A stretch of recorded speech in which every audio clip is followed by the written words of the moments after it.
요한복음 15장 1절부터 8절까지입니다. 내가 참 포도나무요 내 아버지는 그 농부라. 무릇 내게 있어 과실을 맺지 아니하는 가지는 아버지께서 이를 제해 버리시고 무릇 과실을 맺는 가지는 더 과실을 맺게 하려 하여 이를 깨끗게 하시느니라. 너희는 내가 일러준 말로 이미 깨끗하였으니 내 안에 거하라. 나도 너희 안에 거하리라. 가지가 포도나무에 붙어있지 아니하면 절로 과실을 맺을 수 없음같이 너희도 내 안에 있지 아니하면 그러하리라. 나는 포도나무여 너희는 가지니 저가 내 안에 내가 저 안에 있으면 이 사람은 과실을 많이 맺나니 나를 떠나서는 너희가 아무것도 할 수 없음이라. 사람이 내 안에 거하지 아니하면 가지처럼 밖에 버리워 말라지나니 사람들이 이것을 모아다가 불에 던져 사르느니라. 너희가 내 안에 거하고 내 말이 너희 안에 거하면 무엇이든지 원하는 대로 구하라. 그리하면 이루리라. 너희가 과실을 많이 맺으면 네 아버지께서 영광을 받으실 것이요 너희가 내 제자가 되리라. 아멘. 오늘 말씀은 열매 없는 삶의 비결이라는 제목으로 보겠습니다. 우리가 우리의 삶에 있어서, 우리의 사역에 있어서, 우리가 하는 일들에 있어서 많은 열매를 먹기를 원한다면은 오늘 말씀을 우리가 늘 깊이 묵상해야 됩니다. 그래서 여러분이 항상 요한복음 15장은 자주 읽으셔야 되고요. 자주 묵상해야 됩니다. 8절이 그렇게 돼 있죠. 너희가 내 제자가 될 것이라고. 너희가 과실을 많이 맺으면 너희가 내 제자다. 너희가 진정한 나의 제자라면 너희는 과실을 많이 맺게 돼 있다는 거예요. 그럼 뭐 어떻게 하면 과실을 많이 맺을 수 있을까? 오늘 말씀을 통해서 우리가 늘 그 지혜를 얻어야 되는 거죠. 어떻게 하면 됩니까? 내가 노력하고 애쓰고 혼신의 힘을 다한다고 내가 많은 열매를 맺느냐? 예수님은 그것이 아니라고 하세요. 물론 그것도 중요한데 그것은 한 부분일 뿐이고 더 중요한 건 뭐냐면 잘 연합되어 있어야 된다는 거죠. 주님과 이 관계가 잘 되어 있어야 된다는 거예요. 포도나무와 가지가 서로 분리되어 있으면 가지에서 어떻게 열매가 맺히느냐? 둘이 붙어 있어야 열매가 맺히는 것이 아니냐? 그런 것처럼 너희가 많은 열매를 먹기 원한다면은 나와 잘 연합되어 있어야 된다. 나와 관계가 올바로 되어 있어야 된다. 이렇게 말씀하시죠. 이것은 사실은 이제 참 이해하기 어려운 비유일 수도 있고요. 하지만 신앙의 세계 안에서, 믿음의 세계 안에서, 사랑의 세계 안에서는 이 가르침이 진리죠.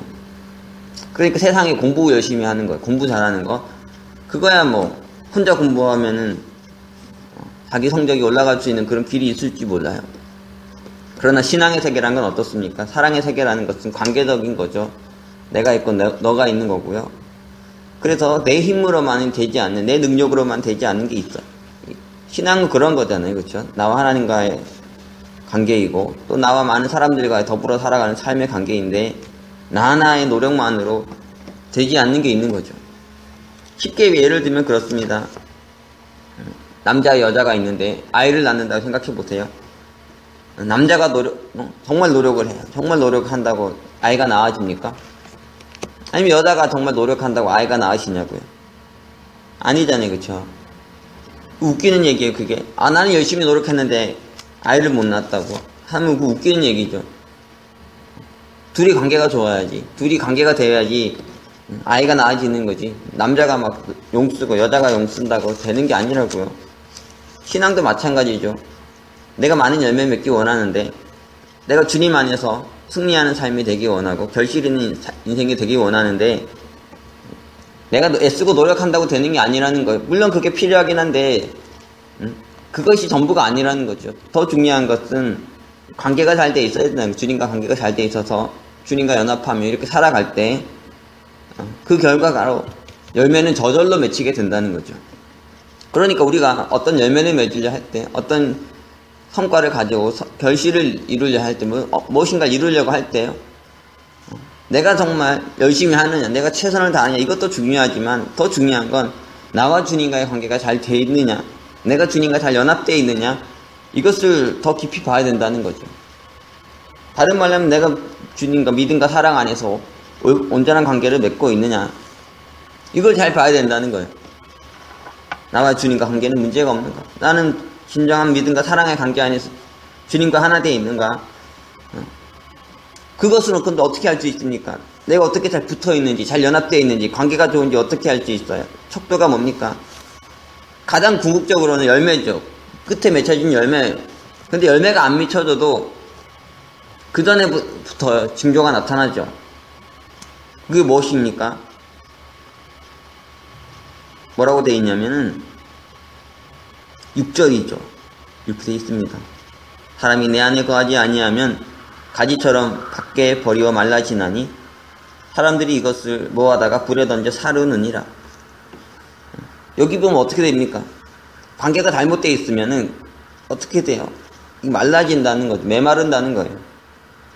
우리가 어떤 일을 함에 있어서 또 주님의 사역을 하면 주님의 일을 함에 있어서 또 주님과 관계함에 있어서 내 안에 메마름이 오고 있다면, 내가 메말라지고 있다면 거기 벌써부터 위기가 온 겁니다. 그 멀리 볼 필요도 없어요. 끝에 가봐서 알 수 있는 게 아니고 이미 그 순간부터 내 안에 위기가 온 거죠. 내 안에 문제가 생기기 시작한 거예요. 주님과 나의 관계에서 열매 맺을 수 없는, 그 결과가 좋지 않을 수밖에 없는 문제가 발생하기 시작한 것이죠.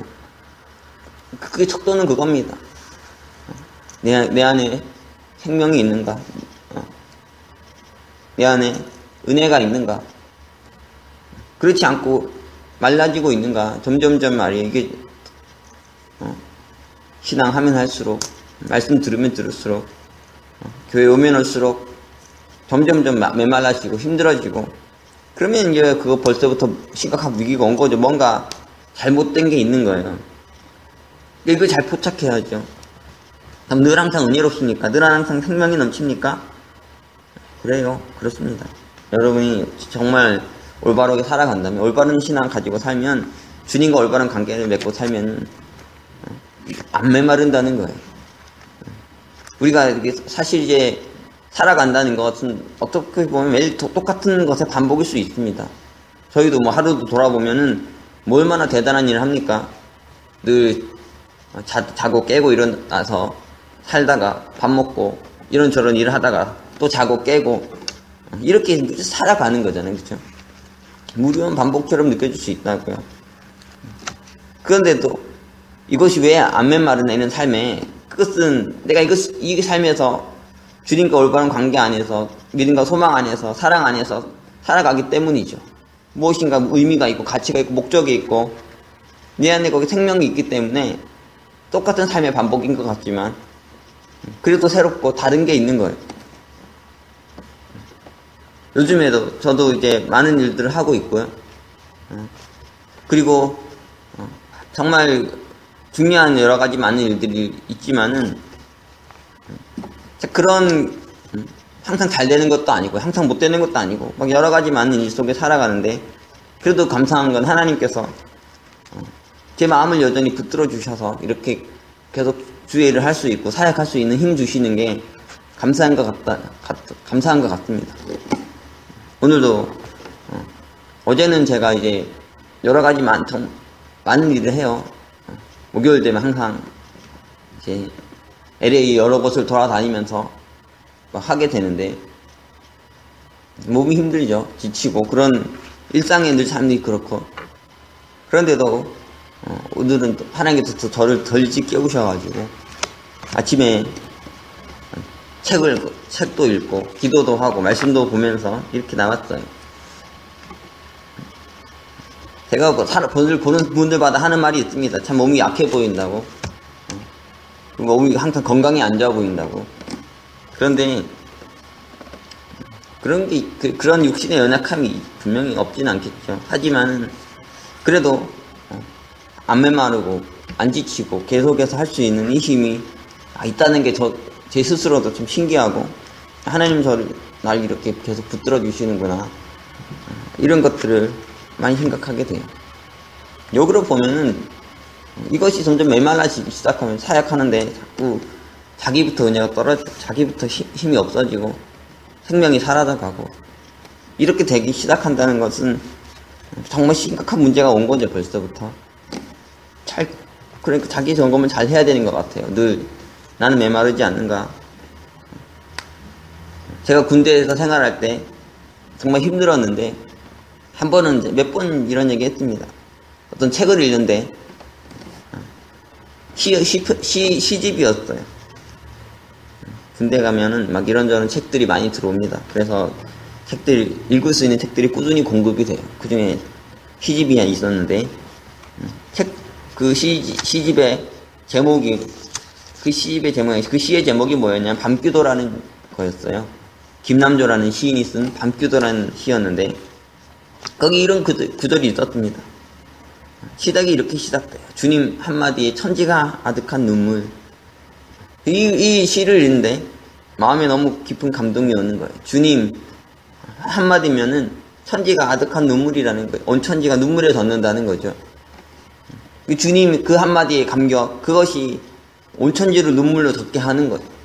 이런 의미로도 느껴졌고요. 또 한 가지는 주님 그 한마디를 생각하는데 내 안에서 눈물이 솟아나서, 감격이 솟아나서 내 눈이 젖으니까요.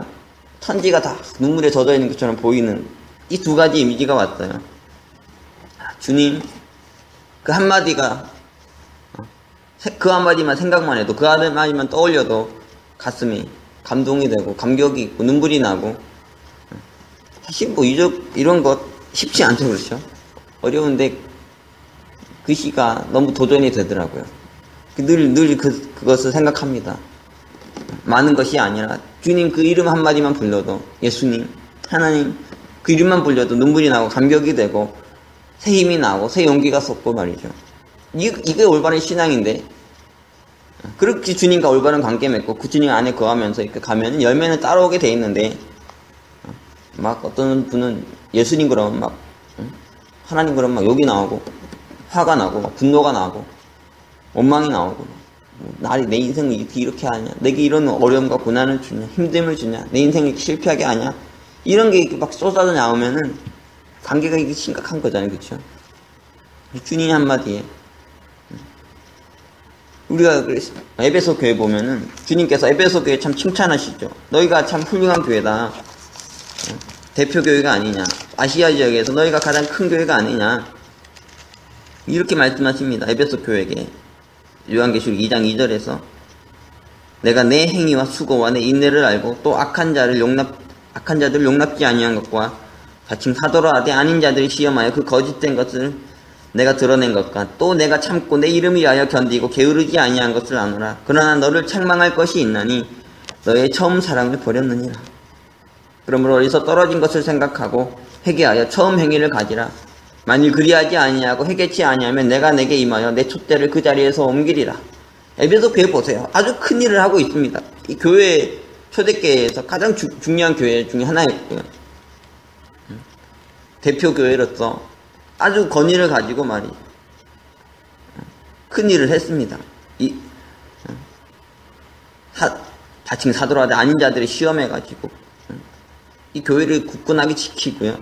거짓 교리, 거짓 사도들, 거짓 선지자들로부터 교회 지키고 악한 것들 용납하지 않고 인내하면서 말이죠. 이 교회를 붙들고 갔어요. 게으르지도 않았습니다. 성실했어요. 열심히 했어요. 그런데 주님께서 책망할 것이 있는데 뭐냐면은 처음 사랑을 잃어버렸다는 거죠. 너 그 사랑 잃어버리고 그렇게 가다가 결국은 무너진다는 거예요. 결국은 망하게 된다는 거죠. 결국은 너에게 촛대가 옮겨진다. 너의 사명을 잃어버린다. 에베소 교회가 지금 어딥니까? 오늘 터키 지방이에요. 터키 지방. 터키가 지금 어떻게 됐습니까? 이슬람 국가죠. 옛날에 한때는 거기 복음의 불꽃이 피었던 위대한 부흥의 역사가 일어났던 곳이었는데 지금 어떻게 됐냐면은 기독교 없어요. 거기 소수만이 기독교를 믿고요. 대부분 다 무슬림이 돼서 이슬람이 거기를 차지하고 있다는 거죠. 왜 이런 일이 일어났겠습니까? 처음 사랑을 잃어버리니까요. 그 감격을 잃어버리니까. 결국 그리고 거기서 회개치 않으니까 이렇게 열심히 선을 행하고 의를 행하면서 열심히 견디면서 열정을 가지고 성실하게 수고롭게 일을 했지만은 결국은 무너지고 말았다는 거죠. 그러니까 사랑이 없으면, 믿음이 없으면은 결국 신앙의 위기가 오는 거죠. 아무리 큰 일해도요, 대단한 일을 하더라도 그 끝이 좋을 수가 없는 거예요. 그러니까 이것을 먼저 점검하길 원하셨던 거죠. 처음 사랑을. 너희가 잃어버리면 안 된다. 그것을 점검해야 된다. 너희가 그 처음 사랑 생각하면 감격이 있느냐? 그리고 그 처음 사랑보다 가면 갈수록 그 사랑이 더 뜨거워지고 깊어지느냐? 이것이 하나의 중요한 척도죠. 교회를. 신앙인을. 그들이 신앙이 정말 올바로 되어 있는 거, 건강한가를 보는 척도라는 거예요. 예수님의 십자가, 예수님의 구원도 마찬가지예요. 예수님의 십자가의 그 보혈, 생각만 해도 눈물이 나고 감격이 되고 가슴이 뜨거워지고 내게 생명을 주고 죄와 사망으로부터 모든 죄의 유혹으로 나를 구원해주고 바꿔내는 그 능력이잖아요. 그 능력이 내 안에 늘 살아있어야 되는데 생각하면 할수록 감격이 되고 가면 갈수록 뜨거워져야 되는데 예수의 십자가 그 나무 토막으로 느껴지고 예수의 피가 짐승의 피만도 못하게 생각되고 그분이 날 위해서 흘린 그 고귀한 희생, 고귀한 헌신, 이런 것이 내 인생에서 아무 의미가 없어지기 시작해 한다면 신앙을 많이 믿고 온 거잖아요. 그렇죠? 말라진 거예요. 그게 이런 것들 아주 기본적인 건데 아주 작은 거지만 이런 것부터 우리가 잘 점검을 해야 된다는 거예요. 늘 잘 점검하면서 그래서 주님과 잘 연합해서 주님과 잘 교제하면서 주님과 잘 하나 되어서 이렇게 가면 저절로 열매는 맺혀지게 되어 있는데 이렇게 사랑에서 믿음에서 떨어져 가지고 그냥 내 열심만 가지고 내 성실만 가지고 살다 가는 열매도 못 맺고 결국은 그 끝이 좋아지지 않는다는 것입니다. 우리가 늘 이거 잘 점검해야 돼요. 내가 얼마나 열심히 하고 있느냐, 내가 어금니 깨물고 정말 죽으림 다해서 내가 주의를 하고 있느냐, 이 신앙생활 하고 있느냐, 거기에 자꾸 초점 두면 안 되고 신앙이 내가 주님과 얼마나 올바른 관계 속에 있는가 이걸 더 점검해야 된다고. 내가 얼마나 주님과 연합되어 있는가, 그분과 믿음과 사랑 안에서 하나 되어 있는가, 이걸 잘 점검하고 내 안에 메말라지고 있는 게 있다면, 내 안에 점점 주님과 관계가 멀어지고 잘못되어 가는 게 있다면 그것들을 하나하나 이렇게 잘 점검하면서 자기를 잘 되돌아보면서 가야 된다는 거죠. 사도행전 우리가 한번 봅시다. 사도행전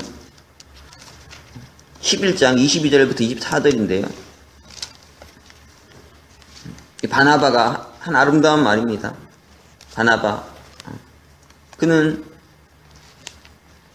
사도행전 어디에 등장하냐면 5장에 등장해요. 사도행전 5장에 등장해서 그의 존재감을 본격적으로 드러내기 시작하는데 4장입니다. 5장이 아니라 4장. 5장 바로 전에 4장 36절부터 이렇게 되어 있습니다. 구브로에서 난 레위족인이 있으니 그 이름은 요셉이라 사도들이 일컬어 바나바 번역하면 권위자라 하니 그가 밭이 있음에 팔아 값을 가지고 사도들의 발 앞에 두니라. 이 구브로에서 난 사람이었습니다. 레위 사람이었고요. 그런데 그가 원래 이름은 요셉이었는데 권위자라고 하는 뜻을 가지고 있는 바나바라는 이름을 그에게 붙여줬어요. 마음이 아주 따뜻한 사람이었고요. 아주 사람들을 위로해주는 그런 사람이었어요. 그가 밭이 있었는데 다 팔아서 사도들에게 내어주고 그렇게 사도의 초대교회 일원이 돼서 헌신하기 시작한 사람인데 안디옥 교회에서 큰 역사가 일어나니까 사도들이 그 안디옥 교회에 이 바나바를 보내요. 22절에 사도행전 11장 22절 예루살렘 교회가 이 사람들의 소문을 듣고 안디옥 교회가 크게 부흥했거든요. 발전하고 막 잘 되니까 바나바를 한 보낸 거예요. 바나바를 안디옥까지 보내니 23절 저가 이르러 하나님의 은혜를 보고 기뻐하여 모든 사람에게 굳은 마음으로 주께 붙어있으라 권하니 바나바는 착한 사람이요 성령과 믿음이 충만한 자라 이에 큰 무리가 주께 더하더라. 바나바가 고면했던 게 있습니다. 뭘 고면합니까? 너무너무 그들이 하나님의 은혜 안에 거하는 거 보면 기뻐했어요. 그들이 성령이 충만해가지고 믿음이 충만해서 정말 아름다운 교회를 만들어서 살아가고 있는 모습 보면 너무 감격했습니다. 그러면서 이렇게 말해, 기뻐하면서 이렇게 말합니다. 모든 사람에게 굳은 마음으로 주께 붙어있으라. 이게 얼마나 아름다운 표현입니까? 그렇죠? 요한복음 15장이 이렇게 아름다운 언어로 표현됐어요. 모든 사람에게 굳은 마음으로 주께 붙어있으라 권했습니다.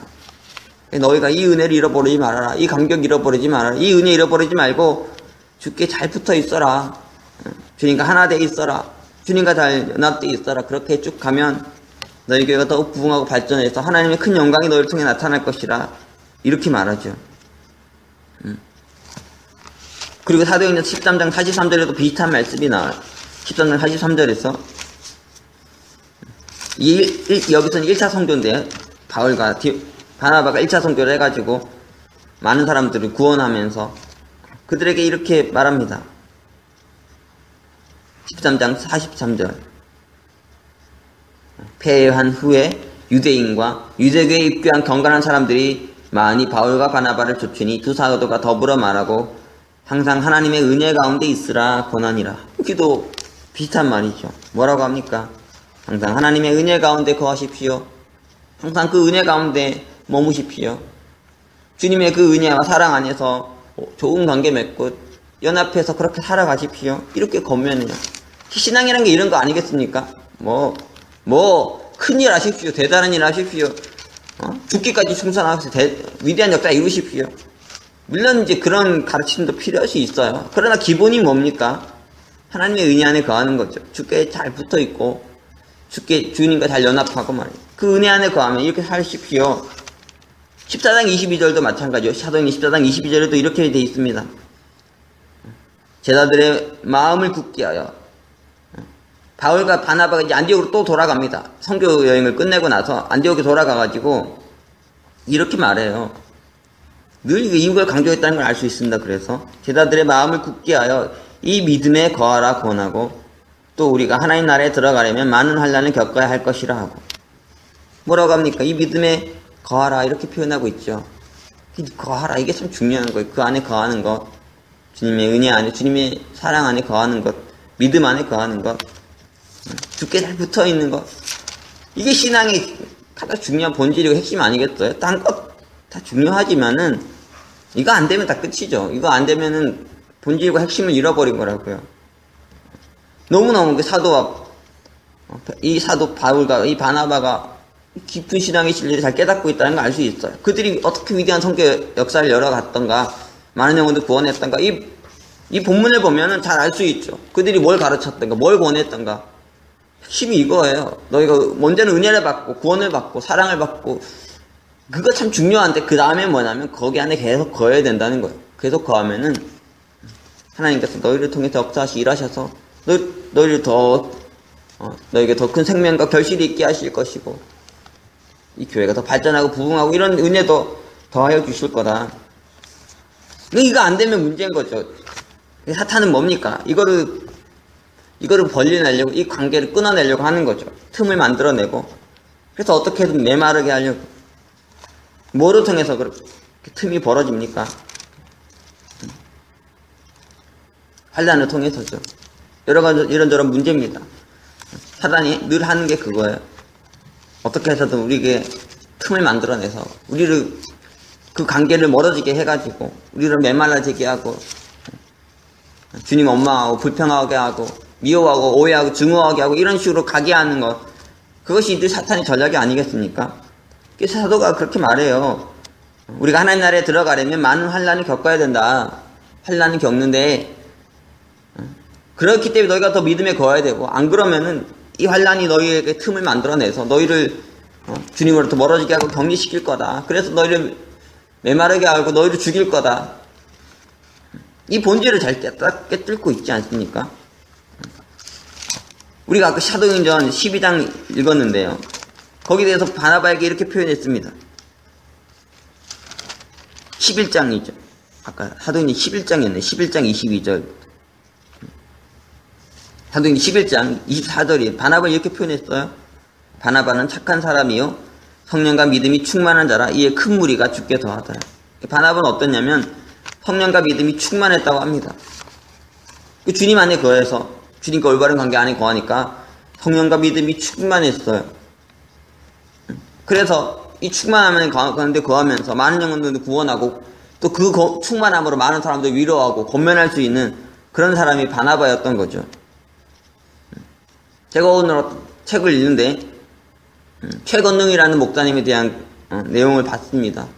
그분 이제 예수천당이라는 말도 유명한 분이니 일제시대 때 예수천당 이런 복음을 전하면서 많은 사람들 구원했던 분인데 이분이 신사참대를 반대해가지고 일본의 경찰에게 잡혀갔습니다. 그래서 모진 고문을 당했어요. 이렇게 경찰이 거꾸로서 매달아 놓고 그를 고문한 거죠.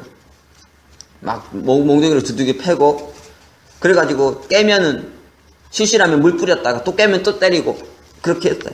근데 이분이 어떠냐면은 몽둥이를 자꾸 때리면서 몽둥이 자꾸 맞을 때마다 뭐라 하냐면 예수천당 그러는 거예요. 몽둥이 맞을 때마다 예수천당. 이게 경찰관이 열이 받아가지고 이놈이 정신을 못 차리는구나. 더 혹독하게 내가 때려주겠다, 고문하겠다 해가지고 하는데도 어떠냐면은 내 몽둥이를 맞을 때마다, 고문할 때마다 예수천당 막 그러더래요. 이 경찰이 지쳐가지고 그냥 풀어줬답니다. 왜 풀어줬냐면 이분이 그러는 거예요. 예수천당도 그만하라고 경찰이. 나 안 그러면 너 가만두지 않겠다고 막 위협을 하는데도 이분이 하는 말이 그렇더래. 내 안에는 예수로 꽉 차가지고 네가 나를 건드릴 때마다, 네가 나를 때릴 때마다, 네가 나한테 뭐라 할 때마다 예수 천당이 나온다고. 나는 예수가 꽉 찼다고. 충만한 거죠. 예수가 충만해가지고 뭐 어떤 것이 와도요, 예수 천당이 그냥 자동적으로 튀어나가는 거예요. 이 경찰이 이놈은 못 당하겠다, 이거 안 되겠다 해서 그냥 풀어준 거예요. 근데 예수로 꽉 찬 거죠. 예수로 꽉 차가지고 어떤 환난도 어떤 시험도 그를 흔들지 못하는 거예요. 그런데 대부분 어떠냐면 환난과 시험이 오면은요, 틈이 벌어집니다. 주님과 관계가 멀어져요. 지금 교회 안 나오는 분들, 말씀에서 멀어진 분들, 신앙에서 메말라지고 힘들어진 분들, 다 어디서 문제가 왔습니까? 힘듦 때문에 그렇잖아요. 환난이 와서. 여러분이 다 잘 됐어도 그런 사람은 결국은 잘 된 것 때문에 넘어질 가능성이 90% 이상이지만, 하여튼 그런 분들이 시험 든 이후 대부분 잘 안 됐을 거예요. 신앙에 어려움이 있고 문제가 없고 환난이 오고. 그러니까 그것 때문에 틈이 벌어져가지고 점점점 이렇게 관계가 멀어지고요. 그러다가 나중에 원수까지 되는 이런 심각한 문제가 발생하는 거죠. 그걸 잘 보면서 이 조그만 문제가 생겼을 때, 내가 주님과 관계가 멀어지려고 틈이 발생했을 때 잘 포착해야 된다고. 그래서 빨리 수습하면 되는데 그걸 빨리 수습 안 하면은 가면 갈수록 이렇게 간격이 멀어져가지고 나중에는 진짜 원수같이 되고, 더 넘어가면 관계없는 사람이 된다고. 예수교가 나가 무슨 상관이 있느냐, 기독교가 나가 무슨 상관, 하나님 나가 무슨 관계가 있고, 교회와 내가 무슨 상관이 있느냐, 너는 너, 나는 나, 그냥 그렇게 딴 길 갑시다. 이 기간까지 가면 뭐 끝난 거죠. 그에게서 무슨 주님으로 말미암는 결실을 기대하겠습니까? 주님과 관계없는 자기 인생만 살게 될 뿐이지. 그러나 이 사도들의 모습을 보면은, 또 많은 위대한 주님의 사람들의 모습 보면은 정말 어렵고 힘든 상황이 있었지, 환난이 있었지만 그것도 끊을 수 없는, 그것도 어떻게 할 수 없는 더 강력한 사랑의 관계, 믿음의 관계가 있었어요. 사도행전뿐 아니라 우리가 로마서에서도 이거 잘 볼 수 있잖아요. 로마서 8장에서 우리가 늘 보는 말씀이에요. 35절부터 이렇게 돼 있죠. 누가 우리를 그리스도의 사랑에서 끊으리요? 환난이나 공고나 핍박이나 기근이나 적신이나 위험이나 칼이랴. 기록된 바 우리가 종일 주를 위하여 죽임을 당케 되며 도살할 양같이 여김을 받았나이다 함과 같으니라. 사도 바울이 이렇게 말해요. 너무너무 많은 환난과 공고와 핍박과 기근과 적신과 위험이나 칼을 당한다는 거죠. 어느 정도냐면은 주 때문에, 주님 때문에, 주와 복음 때문에 죽임을 당하고 도상할 양처럼 여김받는 이런 것들을 늘 겪게 된다는 거죠. 별별 일이 다 생기는 거예요. 예수 믿는다는 이유 때문에, 복음 전하고 주와 복음을 살아간다는 이유로, 예수 때문에 말이에요. 교회 때문에, 하나님 때문에 안 겪어도 될 별일을 다 겪으면서 이렇게 살아간다는 거죠. 사도 바울 근데 뭐라고 합니까? 누가 우리를 그리스도의 사랑에서 끊겠냐는 거, 이것도 끊을 수 없다는 거죠. 37절, 그러나 이 모든 일에 우리를 사랑하시니 이로 말미암아 우리가 넉넉히 이기느니라. 그리고 끊을 수 없을 뿐에 이것을 다 넉넉히 이기며 살 수 있다는 걸 내가 확신하노니 사망이나 생명이나 천사들이나 권세자들이나 현재일이나 장래일이나 능력이나 높음이나 기쁨이나 다른 아무 피조물이라도 우리를 우리 주 그리스도 예수 안에 있는 하나님의 사랑에서 끊을 수 없으리라. 구원의 결론이에요. 이게 신앙의 결론이라고요. 뭐 대단한 역사를 일으키는 게, 큰일 하는 게 구원의 결론입니까? 여러분의 신앙의 종착역이 그거냐? 그렇지 않아요. 어떤 것도 끊을 수 없는 이 관계 말이죠. 믿음과 사랑의 절대적인 이 관계, 이것이 신앙의 최고봉이라고, 구원의 최고봉이에요. 이것만 되면은 열매는 따라온다고, 결실은 따라오는 거죠. 내가 막 어금니 깨물고 열심히 따라오는 게 아니고 열매가 주님과 올바른 관계 속에서 올바른 연합돼서 가기만 하면은 모든 것은 따라오게 돼 있는데, 이게 신앙의 본질이고 결론이고 핵심인데 말이에요. 근데 못 깨달아요. 사람들이 이걸 못 깨닫는다. 그리고 막 이런저런 이유로 오히려 주님과 멀어지고 간격이 벌어지고 말이에요. 오해하고 미워하고 증오하고 나중에는 뭐 아예 관계없는 이런 존재가 돼서 별교를 가는 거죠. 신앙에서 오늘 우리 아주 중요한 진리를 늘 다시 한번 생각하고 또 해야 됩니다. 사실은 뭐 늘 듣는 말씀이죠. 늘 듣는 말씀인데, 하지만 그래도 이게 또 우리 안에 실천이 잘 안 되고 우리 안에 적용이 잘 안 되니까 또 들어야 돼요. 또 듣고 또 듣고 또 듣고 하면서, 아 그래, 이게 본질이지, 이게 핵심이지, 이게 제일 중요하지, 이거 다시 한번 발견하고 확인하고 다시 거기로 돌아가야 된다고요. 신앙의 결실, 신앙의 축복, 신앙의 성공, 우리 사역 모든 것에 관건은 어디에 있느냐. 내가 어금니 깨물고 후구림 다해서 열심히 하고 최선 다하냐? 중요해요. 중요한데 그게 본질은 아니라는 거죠. 그게 핵심이 아니고, 주님과 나 잘 관계가 돼 있어야 된다고, 잘 연합해야 되고, 하나 돼 있으면 열매는 저절로 맺힌다는 것입니다. 잘 되게 돼 있다는 거예요. 설령 열매 안 맺혀져도 관계없죠. 언젠가는 열매가 맺힐 테니까. 이전에 한국이 복음화가 되기 시작할 때, 전도가 될 때요, 여러분 뭐 오래전 얘기 같지만요, 불과 한 100년 정도 전의 일이라고요. 100년이라면 그렇게 긴 기간도 아니에요. 그런데 그때 복음의 불모지였죠. 들어보지도 못했던, 지금도 한국 모르는 사람도 정말 많은데, 그때만 해도 누가 알았겠습니까? 이런 나라 있는지도 몰랐던, 그리고 선교사 왔을 때 이 나라 백성들과 민족을 보면, 나라를 보면서 충격을 받고, 이 나라가 정말 구원받을 수 있을까? 변화될 수 있을까? 이 사람들이 예수 믿을 수 있을까? 희망도 가질 수 없었던 그런 나라였어요. 그런데 지금 어떻습니까? 100년 만에 세계에서 제일 큰 교회 제일 많고요. 그리고 선교사도 제일 많이 파송하고, 미국 다음으로 파송하고요. 제일 신앙적으로 열심히 믿고 뜨거운 나라가 됐어요. 상상도 못할 일이죠, 그렇죠? 놀라운 일이 일어났으면 현실이 됐어요. 그리고 우리도 지금 그 결실로서 지금 주와 복음에 헌신하는 자들이 이렇게 되게 됐는데, 현실적으로 불가능한 일이 하나님이 원하시면 하실 수 있는 거죠, 그렇죠? 우리를 통해서도 못 하시겠습니까? 그럼 무엇이 돼야 그것이 되겠냐고요? 한국인들이 보면 다른 건 몰라도 참 순수한 마음 가지고 신앙 열심히 하는 이것은 참 귀하죠, 그렇죠? 어디를 보든 한국인만큼 참 이렇게 순수한 마음 가지고 열심을 가지고 주님 사랑하고 교회 사랑하고 말씀 사랑하는, 기도 사랑하는 이런 사람들 보기 참 힘듭니다. 우리가 막 대단한 사람들이어서 한국인이 뭐 특별 나가지고 귀하게 쓰인다는 게 아니라 말 한마디로 그냥 열심히 있으니까요. 주님 정말 뜨겁게 사랑하니까 교회 사랑하고 그렇게 하다 보니 복을 받은 게 아니냐고. 여러분도 이런 아름다운 모습을, 성경에 보여주고 있는 이 모습을 따라서 많은 결실을 거두는 자들이 되시기 바라고, 지금 때에 여러분이 결실 못 거둬도 여러분이 올바른 신앙의 진리를 붙들고 끝까지 살아가면 하나님의 때가 돼서 이런 축복의 한때를 맞이할 수 있게 될 것입니다. 이런 은혜를 사모하면서 날마다 주님 안에 거하는 저와 여러분이 다 되실 수 있기를 기도합니다. 그러면 기도하겠습니다. 사랑해 주님, 오늘 우리가 주님의 말씀을 통해서 열매 맺는 삶의 비결을 다시 한번 묵상해 보았습니다. 우리가 많은 열매를 맺기 원하고 하나님의 큰 역사를 드러내기를 원하오나 인간의 힘으로 능으로 되는 것이 아니라 오직 주님 안에 우리가 잘 거할 때, 주님과 잘 연합되어 있을 때, 주님과 믿음과 사랑 안에서 올바른 관계 맺고 살아갈 때 저절로 따라오는 결실인 것을 우리가 보게 되었습니다.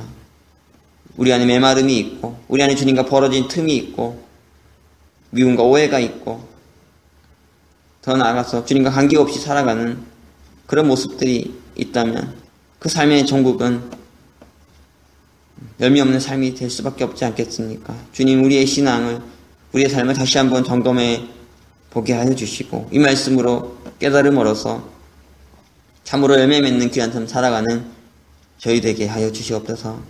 늘 믿음으로 사랑으로 충만케 해주시고 그것이 주님으로 말미암아서 우리 안에 가득해져서 온 세상을 풍요롭게 하는, 충만케 하는 저희가 될 수 있게 도와주시옵소서. 귀한 말씀 주셔서 감사드리며 예수 그리스도의 이름으로 기도합니다.